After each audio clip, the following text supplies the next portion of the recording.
வணக்கம். இன்று விஜயா ஏகாதசி. வெற்றிகளை தருகின்ற ஏகாதசி என்பதால் விஜயா ஏகாதசி என்று இந்த ஏகாதசிக்கு பெயர் வந்தது. விஜயா ஏகாதசி விரதம் யார் இருக்கிறார்களோ அவர்களுக்கு எப்பொழுதும் வெற்றியே கிடைக்கும். இந்த ஏகாதசி விரதங்கள் எல்லா தடைகளையும் கடக்கச் செய்யும். ராமபிரான் அனுஷ்டித்த ஏகாதசி இது. ராமபிரான் தந்தையின் சொல் கேட்டு காட்டுக்குச் சென்றார். ராமனின் மனைவியும் பூமாதேவியின் அம்சமுமான சீதையை ராவணன் கவர்ந்து சென்றான். அவளை இலங்கையில் அசோகவனத்தில் சிறை வைத்தான். ராவணனை வென்று சீதையை மீட்க வேண்டிய ராமன் வானர சேனைகளுடன் கடற்கரையை அடைந்தார். சமுத்திரத்தை கடக்க யோசித்த போது பக்தாலியர் என்ற முனிவர் இந்த ஏகாதசி உபவாசத்தை பற்றி எடுத்துக் கூறுகின்றார்.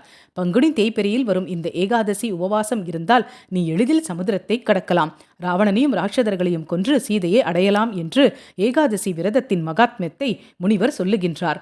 துளசியினால் விஷ்ணுவை பூஜித்தல் நன்மை பயக்கும். ராமர் கடலை தாண்டியது போல நாமும் பிறவி பெருங்கடலை தாண்டலாம்.